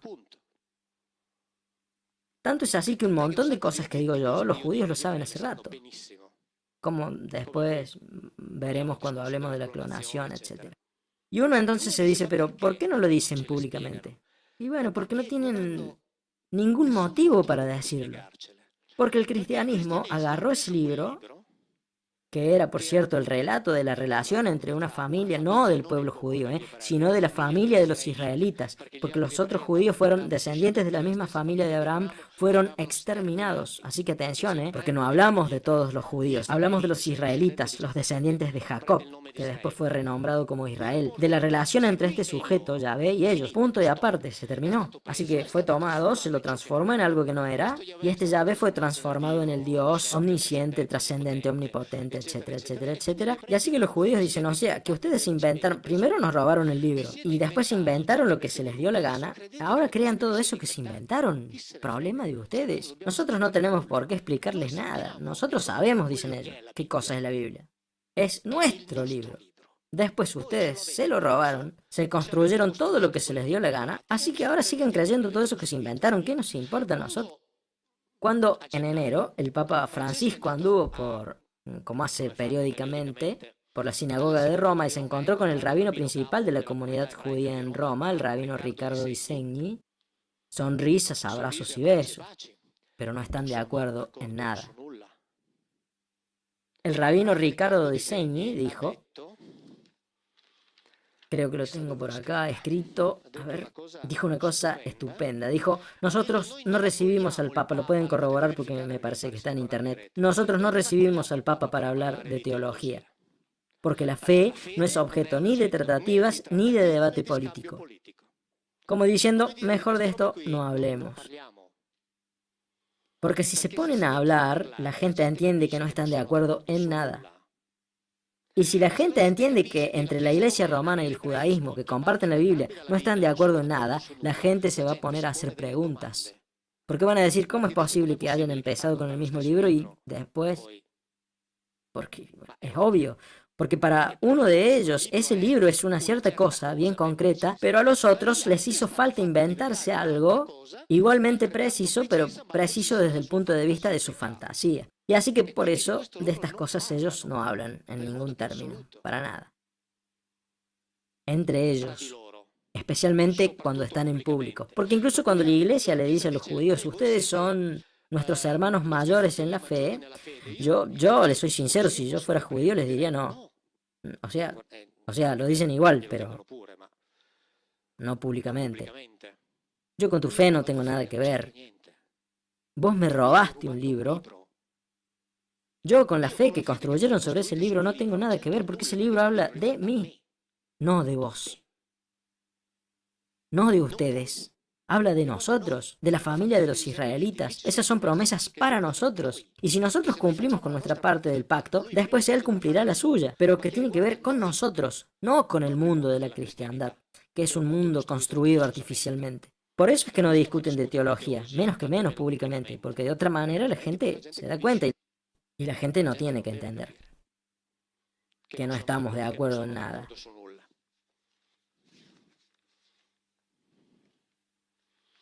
Y el debate continuó y llegamos a un concepto, y acá sí nos entendimos un poco más porque tenía que ver específicamente con el cristianismo. Ahora nosotros sabemos que, en resumen, la doctrina dice, nosotros somos los pecadores porque nuestros antepasados cometieron el pecado, el considerado pecado original.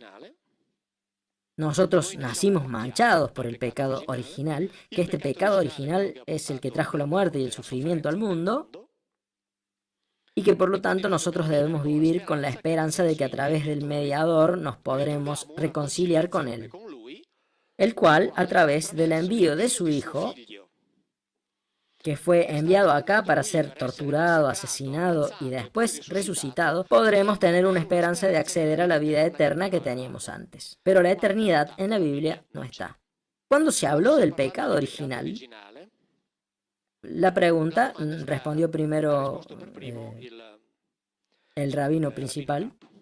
Acá se pone dificultoso hablar porque no quiero ofender la sensibilidad de nadie, porque para los judíos el pecado original no existe.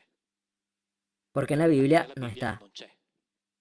Y por eso él dice, con razón es dificultoso hablar de esto porque no quiero ofender, habiendo cristianos que creen en el pecado original, era incómodo. Así que por eso dice, no quiero ofender la sensibilidad de nadie. El pecado original es un concepto que empezó a introducir el apóstol Pablo en la carta a los romanos, donde dice que por culpa de un hombre, Adán, el mal, el sufrimiento, vino al mundo. y que gracias a este otro hombre, que sería Jesucristo, se vuelve a tener la esperanza. Así que el concepto del pecado original comienza a elaborarlo Pablo, y después lo tomará San Agustín de Hipona, y ahí comenzará la gran fábula. El biblista valdense dijo: ya sabrán que el pecado original es el de la desobediencia, ¿no? De Adán y Eva. Ahora bien, entre Génesis 3, donde está el relato de esta desobediencia, y Romanos 5, la carta a los romanos escrita por Pablo, en la cual el apóstol Pablo dice que por medio de un hombre la muerte entró al mundo, no hay coincidencia. Y más bien, uno al leer a Pablo se puede preguntar de dónde sacó esa idea.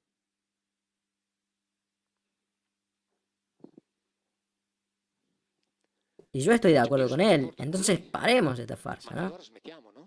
Empecemos a preguntar de dónde sacó esa idea desde el momento en que no está en la Biblia.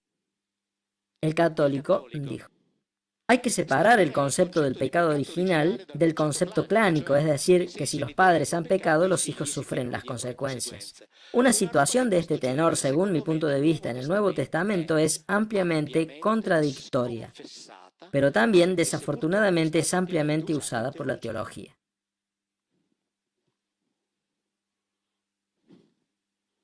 O sea, continuamos, o yo me voy a comer una pizza, si ya está todo dicho. No está la palabra eternidad, no está omnipotente, no está inmortalidad, no está la creación desde la nada, no está el pecado original. ¿Y de qué estamos hablando entonces? Y eso es lo que vengo diciendo desde hace 6 años, de un libro de historia común y corriente, uno de los muchos libros de historia que la humanidad escribió a lo largo de su historia. Y se acabó ahí. No está el pecado original. Y si no está el pecado original, acá en el auditorio está Laura Fecia, que escribió un libro muy bueno, que es Apariciones Marianas, el gran fraude, y también está preparando otro igualmente polémico, más incluso. En 1800, así que es un libro que recomiendo, en 1854, Pío IX, el Papa, proclamó el dogma de la Inmaculada Concepción, el cual para muchos cristianos significa que la Virgen María concibió a Jesús sin hacer la cochinada del sexo. Inmaculada Concepción significa que Él es el único ser humano de toda la historia en haber nacido sin la mancha del pecado original. Pero si el pecado original no existe, todos nosotros nacimos sin esa mancha. Así que por lo tanto ese dogma es un dogma que mañana por la mañana va a ser falso. O en la mejor de las hipótesis, dogma que mañana por la mañana desaparecerá. Porque todos nosotros nacimos inmaculados, porque el pecado original no existe. 1858. En Lourdes, a Bernadette Soubirous se le aparece la figura femenina que ella llama aquero, que en el idioma, en el dialecto pirenaico, quiere decir aquella. Ella la llamaba siempre aquella. Eso después se convirtió en la Virgen cuando la Iglesia, como bien explica Laura, cuando la Iglesia se adueñó de todo esto. Y aquella dijo 4 años después del dogma: yo soy la Inmaculada Concepción. Ahora, si era la Virgen, ¿sabía de lo que estaba hablando? Viendo que el pecado original no existe. ¿Y si no era la Virgen? ¿No será que le hicieron decir a aquella lo que no dijo porque le servía a la Iglesia? Que alguien avalase ese dogma que dogmatizaba la nada.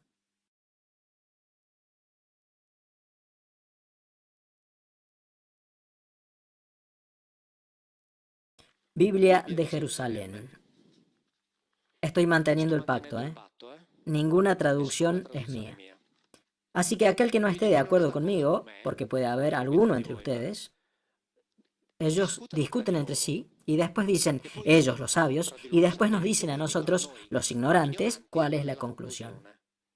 Pero que discutan entre ellos si no están de acuerdo. Es decir, discutan con los que escribieron los diccionarios, que lo discutan con la Biblia de Jerusalén, que dice que no existe omnipotente, que discutan entre ellos. Nosotros podemos esperar, no hay problema.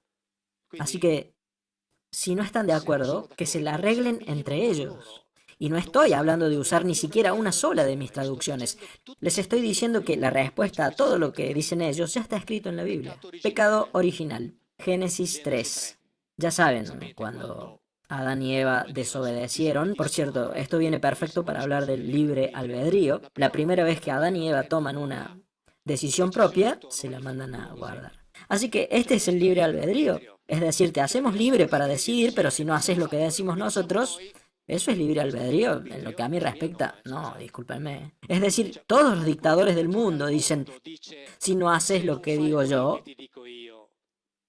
y si ustedes leen la Biblia van a ver que todo gira alrededor de esto. Si ustedes hacen lo que les digo, yo los ayudo, y si ustedes no hacen lo que yo les digo, los aniquilo.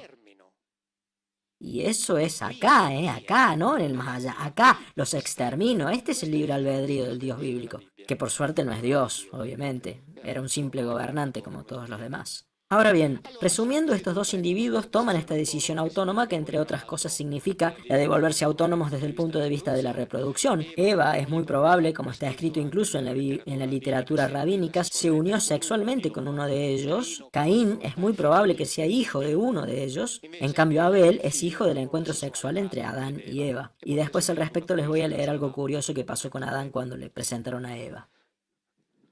Ahora bien, digamos, la desobediencia. Biblia de Jerusalén. Aquí no se habla de un castigo para el hombre por motivo de una falta cometida, sino más bien de una medida preventiva. Así que cuando Adán y Eva toman esta decisión autónoma, los Elohim dicen, y lo pueden leer en la Biblia, lo pueden leer. Ahora el Adán se ha vuelto como uno de nosotros. Así está escrito, ahora el Adán se ha vuelto como uno de nosotros. Ahora, que no tenga acceso esto lo agrego yo, o sea, que no tenga acceso al árbol de la vida. Así que por eso, fuera de acá. Se trata de una medida preventiva porque los Elohim tenían terror de que el Adán, que ya ha entendido ciertas cosas, tuviera acceso al árbol de la vida donde se hacen otras cosas determinadas porque se podían volver poderosos y muy peligrosos para ellos. Se trata de una acción preventiva. Así que no es que los expulsan del paraíso como un castigo, los expulsan para evitar que se volvieran poderosos y que después se les pusieran en contra. Pero no termina acá. En lo que respecta al dogma del pecado original, escuchen bien esto, página 25, edición del 2013. No hay que buscar aquí todo eso que fue dicho después. Ya sea que se trate de las relecturas bíblicas, por ejemplo la de Pablo en Romanos 5, o de las formulaciones dogmáticas de la Iglesia. No hay que buscarlas acá, porque no están.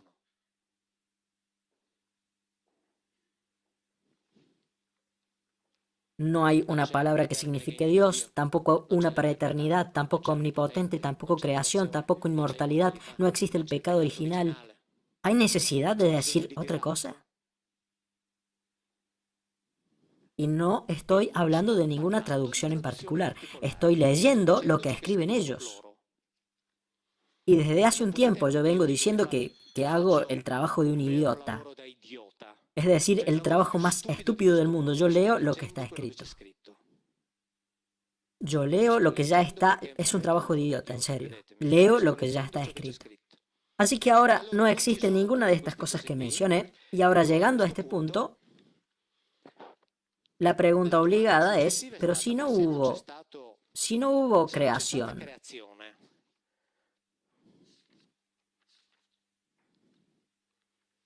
pregunta la periodista. De acuerdo con la lectura bíblica, ¿se puede hablar entonces de una creación de Adán? El teólogo católico dice, Adán fue, puntos suspensivos, fue hecho, eso es algo bastante diferente. La periodista dice, entonces en eso está de acuerdo con Mauro Bigli, ¿no? No, quise decir que fue con otra cosa, salió de algo, si queremos mantener la alusión, una posible alusión a que el hombre fue hecho a partir de otra cosa, sí, que se hizo a partir de otra cosa. Lo que me parece es que no podía seguir hablando. O sea, el hombre no fue creado, fue hecho a partir de otra cosa, exactamente como dice la Biblia. Es decir, nosotros somos organismos modificados genéticamente. Y cuando hicieron a Eva, ahora bien, la Biblia al respecto dice claramente una cosa. Quien tenga la Biblia, que busque Génesis 2, versículo 23. O sea, nos dicen que la Biblia dice el hombre fue creado en el paraíso terrestre. Por empezar, el hombre no fue creado. La Biblia ni siquiera dice que haya pasado en el paraíso terrestre, sino que dice que los Elohim tomaron al Adán y lo pusieron en el Gan Eden. Entonces, el Adán fue hecho en otra parte y después lo agarraron y lo llevaron a ese lugar. Y llevaron solamente los masculinos, el Adán. Y por eso en la Biblia aparece con el artículo, es decir, como el Adán. Porque no es que era el nombre de uno de ellos, sino que indica una especie. Y se llevaron a los masculinos, porque dice la Biblia, para que custodiara y trabajara ese lugar. Después dice la Biblia que después de un tiempo Dios se da cuenta, porque parece que no sabía, que la compañía de los animales para el Adán no era suficiente. Le vienen con retraso las ideas a Dios, ¿eh? No lo pudo prever, parece. Y así que decide hacerle a la mujer. Y para hacerle a la mujer, como escriben los genetistas con los cuales estoy colaborando y que lo están escribiendo en el libro, utilizaron un protocolo de clonación que es igual al que tenemos nosotros hoy, salvo un paso intermedio que en la Biblia no se menciona. Podemos hablar de eso después si quieren. Así que entonces ponen al Adán en un sueño inducido profundísimo, le sacan una cosa de una parte lateral curva, que aparece traducida como costilla, cierran la carne donde hicieron la extracción y con eso que extrajeron crearon a la mujer. Y se la presentan a Adán. La Biblia, que es una síntesis de relatos mucho más antiguos, en los que este proceso está descrito mucho más detalladamente, se dice que deciden hacer a la mujer y entonces la hacen. Yo fui a comer a la casa de Laura Fezia, la escritora de quien les hablé hace un rato, y le dije, Laura, esta vez la pasta te salió en el punto justo. Lo que quiere decir que todas las otras veces no me escuchaste. No es cierto, ¿eh? Era para hacer una... Yo le digo, Laura, esta vuelta la pasta te salió perfecta. Los Elohim le presentan la mujer al Adán y el Adán dice, traducción de la Biblia de la familia cristiana, ahora el Adán dice, esta vez es hueso de mis huesos y carne de mi carne. Ahora, esta vez. En hebreo está escrito con el artículo, esta es la vez. Y los judíos que lo traducen al inglés lo traducen como finalmente. O sea, finalmente. Esta que tengo acá es la justa. Es decir, todas las que me dieron antes, no. Y en la literatura rabínica está escrito que él rechazó otras hembras. Y acá aparece un juego de palabras que es magnífico. Y cuidado que esto está escrito en la Biblia que tienen en su casa, no en la traducción mía. Solamente la tienen que leer prestando un poco de atención, porque es un libro fascinante, es un libro lleno de cosas increíbles. Esta vez es hueso de mis huesos y carne de mi carne. Las otras se las pueden, no le gustaban. Y me imagino a Dios diciendo, bueno, por fin esta de ahora anduvo bien. Y así que por eso será llamada, a propósito, esto en italiano no encaja, tanto es así que acá precisamente escriben la palabra en hebreo. Por eso precisamente acá dejaron las dos palabras en hebreo.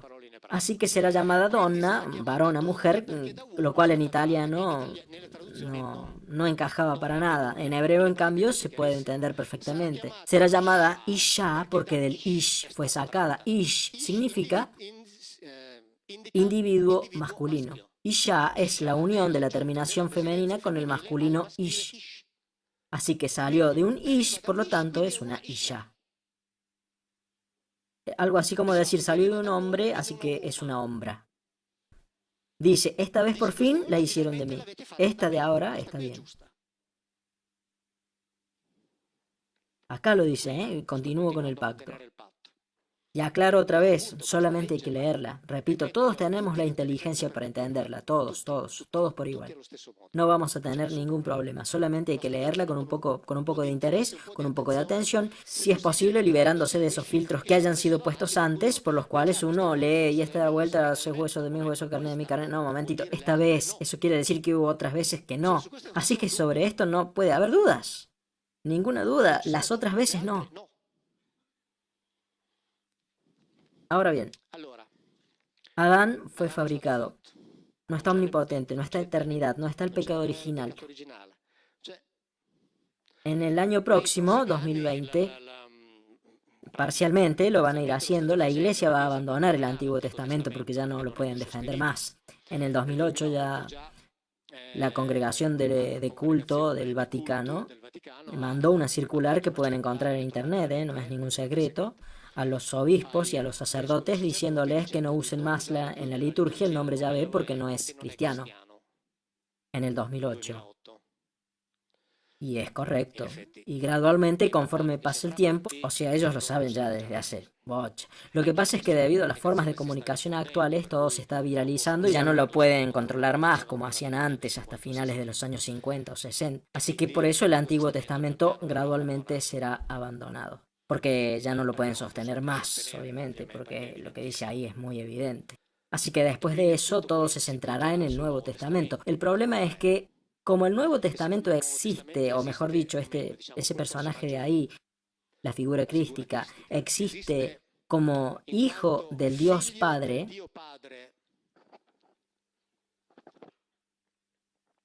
que es el Dios del Antiguo Testamento, y existe porque fue enviado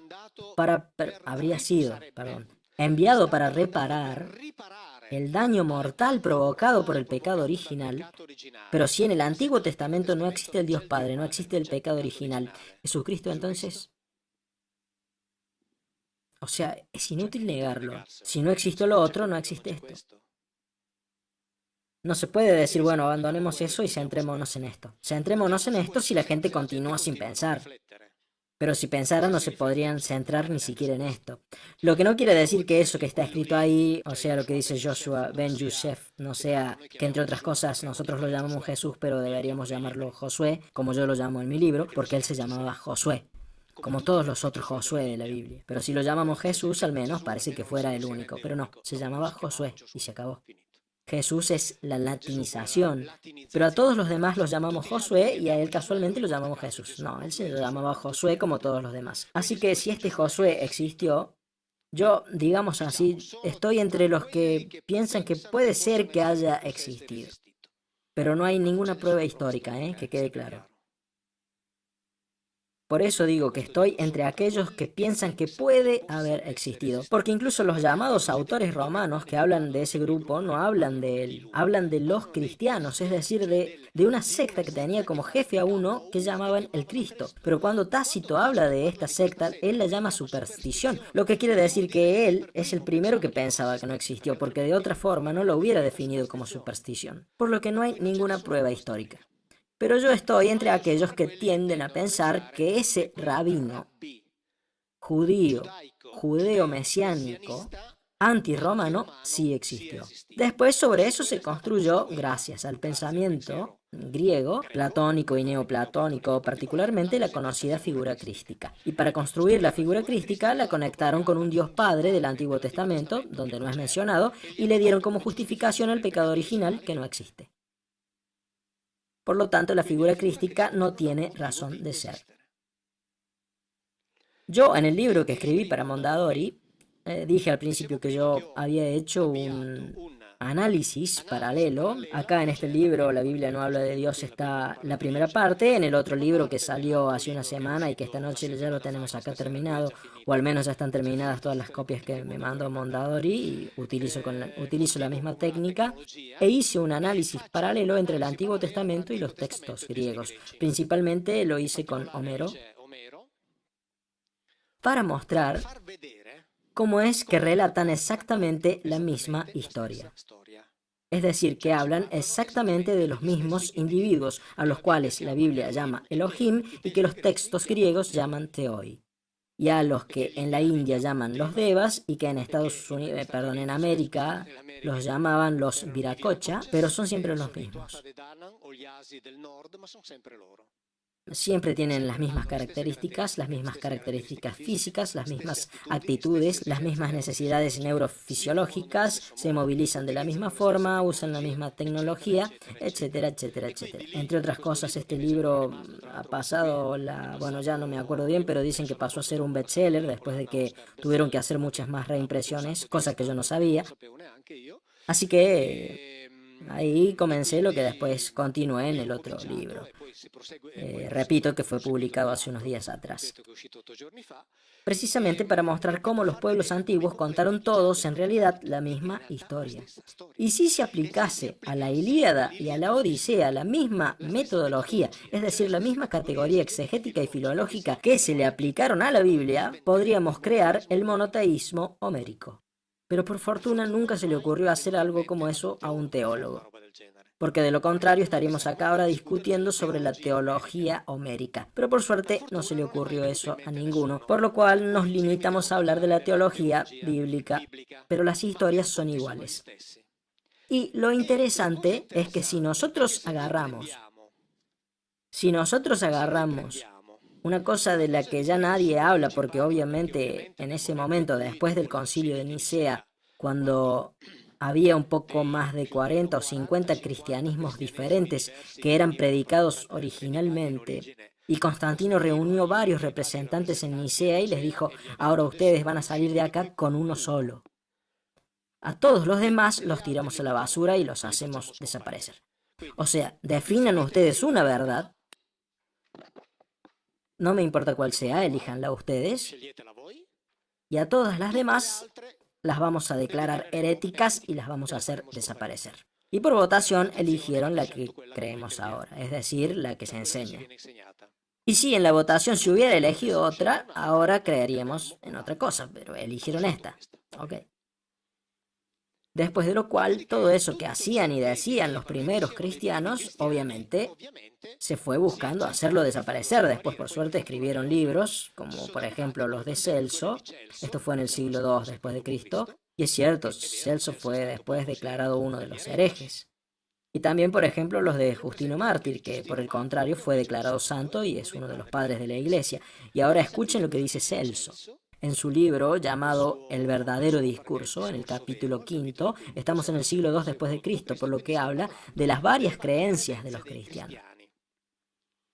Dice, bien, dejemos afuera todos los puntos que se pudieran refutar al que llaman su maestro y considerémoslo un auténtico mensajero. Ahora bien, ¿fue él el primero y el único en venir o algún otro vino antes que él? Si intentan, está hablando de los cristianos, si intentan afirmar que es el único, ahí se los puede atrapar en una flagrante mentira y contradicción, porque afirman tajantemente que también vinieron otros, alrededor de un número de 60 o 70 por vez. ¿Entendieron? Y dicen también que sobre su propia tumba vino uno, o según otra versión 2, y le dijeron a las mujeres que había resucitado. El Hijo de Dios, al parecer, no era capaz de abrir solo la tumba y necesitaba que otros movieran la piedra. Esto está clarísimo, lo dice en los evangelios. Otro de estos mensajeros se le presentó al carpintero cuando quedó embarazada María, después les cuento algo curioso sobre eso, y otro más para hacerlos huir a Egipto. Él está bien lejos de ser el único que se dice que vino a visitar al género humano. Siglo II después de Cristo. Los cristianos decían que estos sujetos venían en grupos de 60 y también de 70 por vez. O sea, todo esto de acá se hizo desaparecer porque eligieron la verdad que dice que ese es el único Hijo de Dios y eso es lo que tenemos que creer. Pero los primeros cristianos no creían eso. Justino Mártir, padre de la Iglesia, santo. En su libro Apología del Cristianismo, digamos que era coetáneo de Celso, le escribía al emperador Antonino Pío.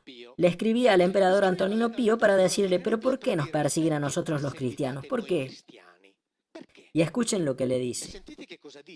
El nuestro, es decir, en el que creemos nosotros, es como el de ustedes. Usted sabe de hecho de la cantidad de hijos de Zeus que se habla en las escrituras suyas. Y que son como los del nuestro, Hermes, que es el intérprete de Logos, Asclepio, que curaba, Heracles. Después, alguno intentará reprobar el hecho de que fue crucificado, aunque también esto es algo común entre los hijos de Zeus, que nombré al principio. Después, el que digamos que nació de una virgen, aunque esto también sea para vosotros algo común con la historia de Perseo. Cuando afirmamos que él sanó a cojos y paralíticos, todo esto es igual a lo que hacía vuestro Asclepio. O sea que el padre de la Iglesia, santo, dice, ¿pero por qué se la agarran con nosotros? porque seguimos a uno que sea exactamente igual a esos que siguen ustedes. No hay ninguna diferencia y esto es recontra evidente. Y lo dice un padre de la iglesia. Dice, pero ¿por qué se la agarran con nosotros? El nuestro es como el de ustedes. Igual, no hay ninguna diferencia. ¿Entienden? Después llega el concilio del concilio de Nicea, después el de Constantinopla, y a partir de ahí nosotros tenemos el credo niceo-constantinoplano, el que dice yo creo en Dios, Padre Omnipotente, Creador del cielo. Toda una cosa que se inventaron ahí, porque antes de eso no existía, en grupos de 60 o 70. Tenemos también la bella historia de María, que recibe la visita de Gabriel. Ahora bien, Gabriel es una palabra en hebreo que no es un nombre. Es un término funcional, significa geber de un él, es decir, uno que ejerce el poder en representación de un él. Él es el singular de la palabra Elohim, sintetizando, la que indica a los poderosos, es decir, a aquellos que tienen el control. Así que el geber de un él, que en hebreo se llama, como la palabra suena, geber de un él, la transforman en Gabriel, cambiando el largo de las vocales, etc. Se transforma en Gabriel, es decir, que un Gabriel se encuentra con María y ella queda embarazada sin haber estado con un hombre.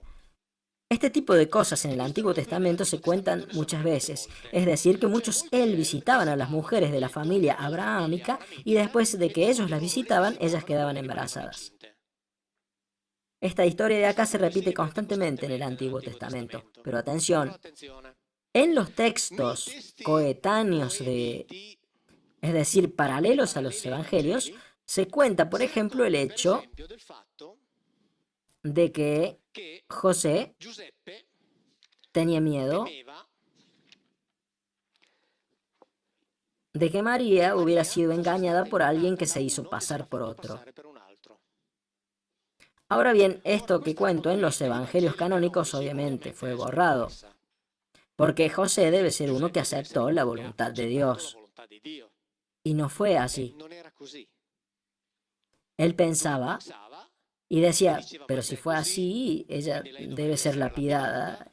Y así que se le presentaba toda una serie de problemas porque tenía miedo de que alguno se hubiera hecho pasar por otro. Entonces, así que, ¿cómo decirlo? La historia es diferente a la que siempre nos han contado. Porque un Geber de un Gabriel, por ejemplo, se le presenta a Daniel. Daniel, ustedes ya saben, el profeta. Y acá pasa una cosa curiosa. Cuando Daniel lo ve llegar, dice, vi llegar un Ish. Como expliqué al principio, vi llegar un personaje masculino. Y en la Biblia que tienen en su casa, está escrito que llegó volando rápidamente. En hebreo, en el diccionario de hebreo, en el diccionario de etimología, este es un diccionario italiano, este es un diccionario inglés, es un diccionario de etimología inglesa, donde se cita ese mismo versículo, se traduce exactamente, para que vean que no soy yo el que lo traduce así, se traduce exactamente lo que dice en hebreo. Llegó muy cansado. En la Biblia que tienen en su casa está escrito, llegó volando rápidamente. ¿Por qué? Porque como Gabriel es considerado un ángel, y los ángeles pueden llegar volando rápidamente, pero Gabriel no es un ángel, por lo que llega cansado.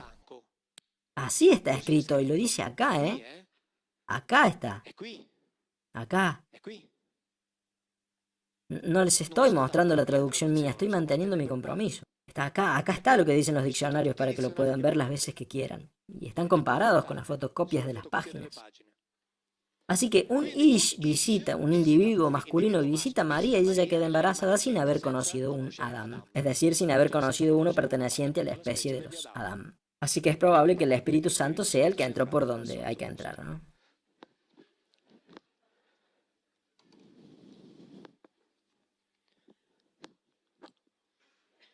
Y el jesuita Jean Danielou, académico francés, teólogo, profesor en el Instituto Católico de París, dirigió un estudio sobre la figura de Gabriel.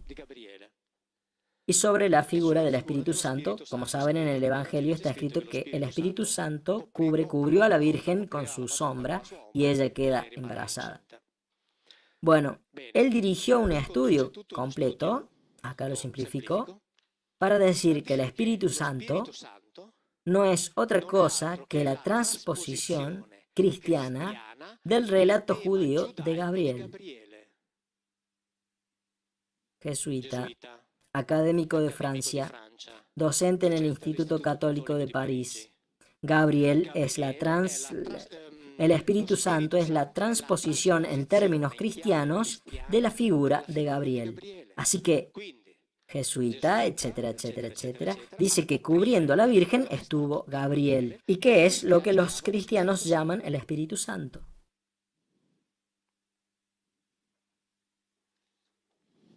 Cuando Gabriel va a visitar a la Virgen, en griego le dice Jaire que caritomene. Ave llena de gracia, alégrate llena de gracia. Que caritomene en efecto es un adjetivo en la forma medio pasiva del perfecto del verbo caritó, que quiere decir volverse agradable, pero agradable físicamente, es decir, bella. Así que su saludo podría haber sido alégrate tú que te has vuelto bella. Porque ese es el significado literal del verbo caritó. Que sería como decir hola linda. En el sentido de que en el libro 6 del Génesis está escrito que los hijos masculinos de los Elohim vieron que las hijas de los Adam eran bellas y que tomaron como esposas a todas las que quisieron. Así que el hecho de que elijan mujeres bellas empieza en el comienzo de la Biblia. Así que esto sería coherente con el resto del relato bíblico. Digo sería porque yo no sé si las cosas pasaron así. Obviamente, yo no sé, no tengo pruebas. Hago siempre de cuenta que es verdad eso que está escrito. Y veo si eso que está escrito tiene alguna coherencia. Que no quiere decir que sea la verdad, porque la verdad no me pertenece, pero es coherente. A estas las elegimos bellas para hacer lo que tenemos que hacer, y Gabriel parece decirle, alégrate tú que te has vuelto bella. Y si Gabriel es, como dice el jesuita, la transposición, si el Espíritu Santo es la transposición cristiana de Gabriel, es decir, un ish, un individuo masculino, entonces en el Evangelio está escrito que un individuo masculino, cumpliendo las funciones de un Gabriel, cubrió a María y ella quedó embarazada. Repito, no sé si es verdad, pero es coherente. Habiendo dicho esto, hagan lo que quieran. En el texto incluso también está escrito que José tenía el gran temor de que María hubiera sido engañada por alguno que se hubiera hecho pasar por otro. En resumen, es muy probable que toda esta historia vaya a ser reescrita. Pero ahora le pregunto a los organizadores porque creo que quieren mostrarles una cosa. Así que volvemos en un rato. Y bueno, amigos y hermanos, hemos llegado al final de este video. Espero que les esté gustando. Bueno, mi método es muy simple. Mi método es más que todo preguntas y esto qué es y cómo es. Porque hay que desvaciarse de todo concepto para poder encontrar nuestras verdades. Suficiente con eso. Y por ahí nos hacemos nuestra propia verdad. Porque todo este engaño se está cayendo ya. Y estoy alegre por eso. Vemos después. Bye.